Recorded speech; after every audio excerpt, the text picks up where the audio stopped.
ابھی 2 مہینے بعد ایک گواہی آپ سے مانگی جائے گی، ابھی 1.5 مہینے بعد ایک گواہی آپ سے مانگی جائے گی۔ مومنین وہ ہوتے ہیں جو اپنی گواہی کے اندر سیدھے اور قائم ہوتے ہیں۔ اپنی گواہی کو کسی ایسے کے ہاتھ میں نہیں رکھیے گا کہ جو اللہ کا نافرمان ہو۔ کوئی ایسا نہ ہو کہ کوئی زانی ہو، کوئی لٹیرا ہو، اس کے ہاتھ میں نہیں رکھیے گا۔ سوچ اور سمجھ کر اس کام کو کرنا ہے۔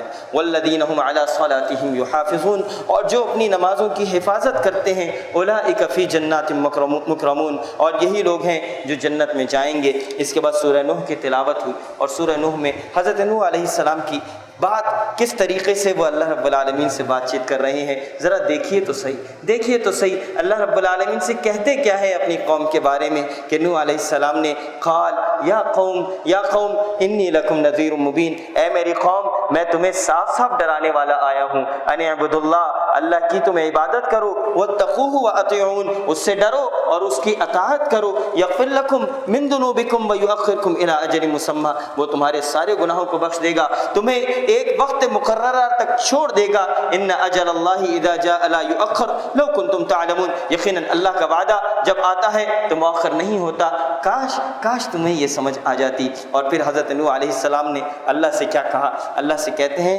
قال رب انی دعوت قومی لیلا ونہارا، اللہ سے کہتے ہیں اے میرے پروردگار میں نے اپنی قوم کو راتوں کو بھی بلایا اور دن کو بھی اپنی قوم کو دعوت دی، دن کو بھی تیری طرف بلایا اور رات کو بھی تیری طرف بلایا، فلم یزدہم دعائی الا فرارا، مگر میرے بلانے سے یہ لوگ اور زیادہ بھاگنے والے ہو جاتے تھے، یہ تو بگڑ آتے تھے، میں ان کو بلاتا تھا یہ مجھ سے بھاگتے تھے۔ وانی کلما دعوتہم لتغفر لہم جعلوا اصابعہم فی آذانہم واستغشوا ثیابہم واسروا واستکبروا استکبارا، میں نے جب کبھی انہیں تیری بخشش کے لیے بلایا انہوں نے اپنی انگلیاں اپنے کانوں میں ڈال لی اور اپنے کپڑوں کو اوڑھ لیا اور اڑ گئے اور بڑا تکبر انہوں نے کیا۔ ثم انی دعوتہم جہارا، پھر میں نے انہیں بآواز بلایا بآواز ان کو میں اپنی طرف بلاتا تھا۔ ثم انی اعلنت لہم واسررت لہم اسرارا، اور میں نے ان کو اعلانیہ بھی بلایا اور میں نے ان کو چپکے بھی تیری طرف بلایا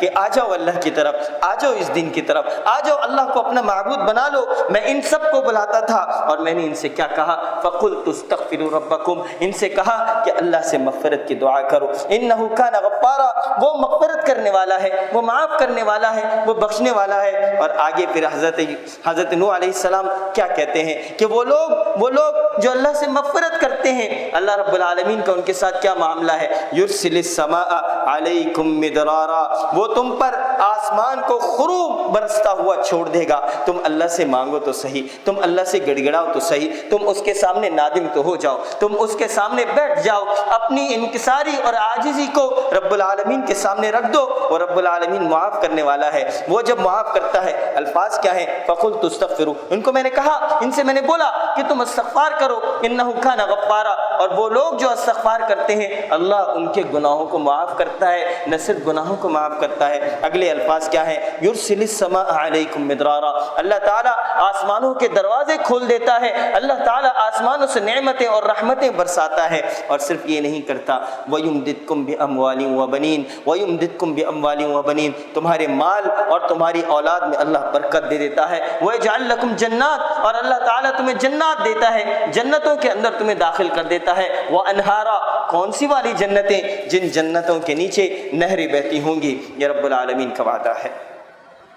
میرے بھائی، یہ جو استغفار ہے اللہ کے نبی صلی اللہ علیہ وآلہ وسلم خود استغفار کیا کرتے تھے، اللہ کے نبی خود استغفار کیا کرتے تھے، اور جس وقت اس دنیا سے رخصت ہو رہے تھے تو خود اس وقت استغفار کرتے ہوئے جا رہے تھے، استغفار کرتے ہوئے جا رہے تھے وقت کا نبی جب اس دنیا سے رخصت ہو رہا ہے۔ میرے بھائی، یہ استغفار کا دروازہ کھلا ہوا ہے۔ اللہ تعالیٰ توبہ کرنے والوں کو اللہ بہت پسند کرتا ہے۔ کسی نے کسی کے ساتھ زیادتی کی ہے، کسی نے معاملات کے اندر، حقوق العباد کے اندر کوئی زیادتی کی ہے، یہ رمضان کا مہینہ ہے، اس رمضان کے مہینے کو غنیمت جانو، کس کو کیا پتا کہ اگلا رمضان وہ یہاں پر مل سکے گا اسے۔ اور دیکھیں یہ بات یہ ہے کہ اللہ تعالیٰ سے جب کوئی استغفار کرتا ہے، حضرت عمر رضی اللہ تعالیٰ عنہ ایک دفعہ بارش نہیں ہو رہی تھی اور اللہ تعالیٰ سے انہوں نے کیا کیا، ممبر پہ چڑھے اور انہوں نے استغفار کی، اور پھر لوگوں نے پوچھا تو انہوں نے کہا کہ اللہ تعالیٰ کی اس آیت پہ کہ اللہ نے کہا کہ استغفار کرو تو اللہ تعالیٰ آسمانوں سے اپنی برکتوں اور رحمتوں کے دروازے کھولتا ہے۔ حضرت حسن بصری رحمہ اللہ کے پاس ایک آدمی آیا، کہنے لگا فقر و فاقہ ہے، انہوں نے کہا جاؤ استغفار کرو۔ کوئی آگے کہنے لگا کہ قحط ہے، ان لوگوں سے کہا کہ جاؤ استغفار کرو۔ کسی نے کہا کہ اولاد نہیں ہے، اس کو بھی کہا کہ جاؤ استغفار کرو۔ تو پوچھنے والوں نے پوچھا کہ یہ 3-4 مختلف لوگ آئے اور سبھی کو آپ نے جواب میں کہا کہ استغفار کرو استغفار کرو استغفار کرو۔ تو حضرت حسن بصری رحمہ اللہ نے جواب دیا کہ اللہ تعالیٰ قرآن میں یہی تو کہتا ہے کہ انہ کان غفارا، وہ تم جب استغفار کرتے ہو وہ تمہیں بخش دیتا ہے، وہ بخشنے والی ذات ہے، اور پھر کیا کرتا ہے، آسمانوں کے بھی دروازے کھولتا ہے، تمہیں مال بھی دیتا ہے اور تمہیں اولاد بھی دیتا ہے۔ اس کے بعد سورہ جن کی تلاوت ہوئی۔ سورۃ الجن کی تلاوت کے اندر نبی کریم صلی اللہ علیہ وسلم کے بارے میں کہا گیا کہ الا بلاغ من اللہ و رسالاتی، میرا کام اللہ کی بات اور اس کے پیغامات کو پہنچا دینا ہے۔ ومن یعص اللہ ورسولہ فإن لہ نار جہنم خالدین فیہا ابدا، اور جس نے اللہ اور اس کے رسول کی بات کو جو نہیں مانے گا اس کے لیے جہنم کی آگ ہے، جس جہنم کے اندر وہ ہمیشہ ہمیشہ کے لیے رہیں گے۔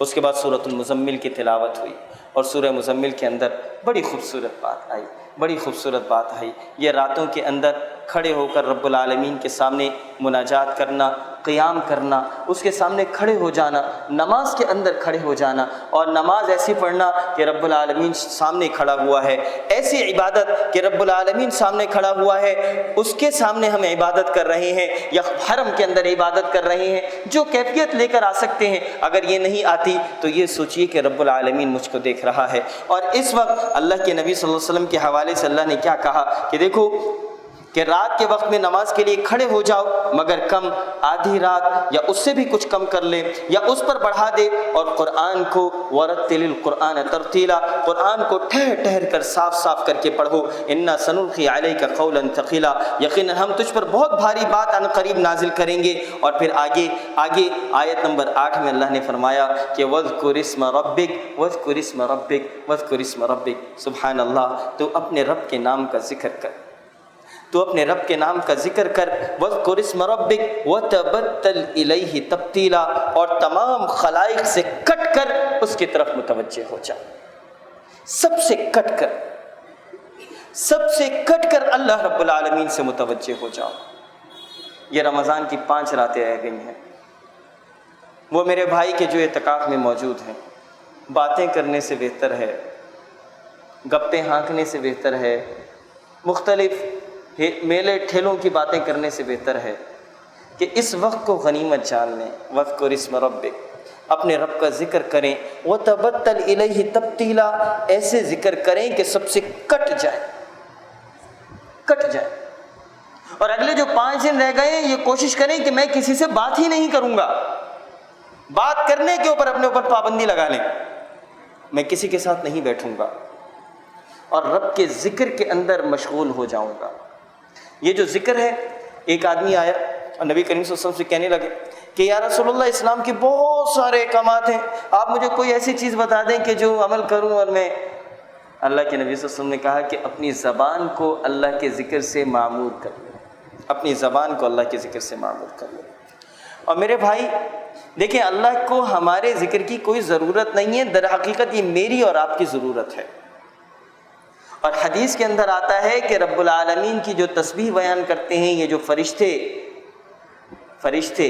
بیت المعمور پر 70,000 فرشتے ہر وقت اللہ رب العالمین کو طواف کرتے ہیں، اس کا ذکر کرتے ہیں، اور جو ایک دفعہ وہاں جاتا ہے اس کی دوبارہ باری نہیں آتی۔ 70,000 فرشتے مستقل اس کو یاد کرتے ہیں۔ میری اور آپ کی اللہ تعالیٰ کو ضرورت نہیں ہے۔ اگر میں اور آپ ذکر کر رہے ہیں تو در حقیقت یہ ذکر میرے اور آپ کے رینکس کو بڑھا رہا ہے، اس کے بعد سورۃ المدثر کی تلاوت ہوئی اور سورۃ القیامہ کی تلاوت ہوئی۔ سورۃ القیامہ کی تلاوت کے اندر رب العالمین قیامت کا اور اس وقت کا کہ جس وقت جان نکالی جائے گی ایک چھوٹا سا نقشہ ہے۔ وہ کیا ہے؟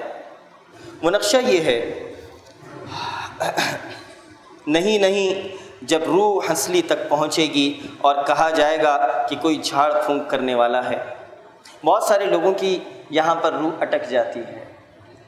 بعض اوقات مجھے بھی کسی نے بلایا تھا کہ روح اٹک گئی ہے، سورہ یاسین کی تلاوت کرو۔ میں چھوٹا تھا، 8-9 سال کا، مجھے آج بھی یاد ہے یہاں روح اٹکی ہوئی تھی اور میں ان کے سامنے بیٹھ کے سورہ یاسین پڑھ رہا تھا۔ رب العالمین فرماتے ہیں کہ جب روح ہنسلی تک پہنچے گی اور کہا جائے گا کہ کوئی جھاڑ پھونک کرنے والا ہے، وظن انہ الفراق، اور جان لو اس نے کہ یہ وقت جدائی کا ہے، والتفت الساق بالساق، پنڈلی سے لپٹ جائے گی، الی ربک یومئذ المساق، آج تیرے پروردگار کی طرف چلنا ہے۔ فلا صدق ولا صلی، اس نے نہ تو تصدیق کی نہ اس نے نماز ادا کی، ولکن کذب فتولی، بلکہ جھٹلایا اور روگردانی کی، اپنے گھر والوں کے پاس اتراتا ہوا گیا۔ افسوس ہے تجھ پر، حسرت ہے تجھ پر، وائے ناکامی اور خرابی ہے تیرے لیے، کہ ایحسب الانسان ان یترک سدی، کیا انسان یہ سمجھتا ہے کہ اسے بیکار چھوڑ دیا جائے گا، اسے بیکار چھوڑ دیا جائے گا؟ ایسے نہیں ہوگا۔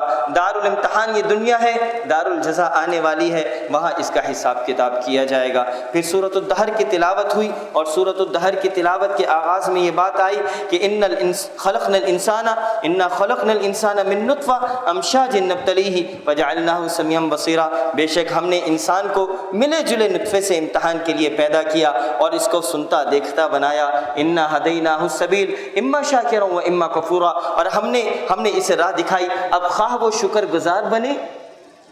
انا ہدیناہ السبیل، ہم نے اسے راستہ دکھا دیا، اما شاکرا، وہ چاہے تو شکر گزار بن جائے، و اما کفورا، اور چاہے تو وہ اللہ کی نافرمانی کرے۔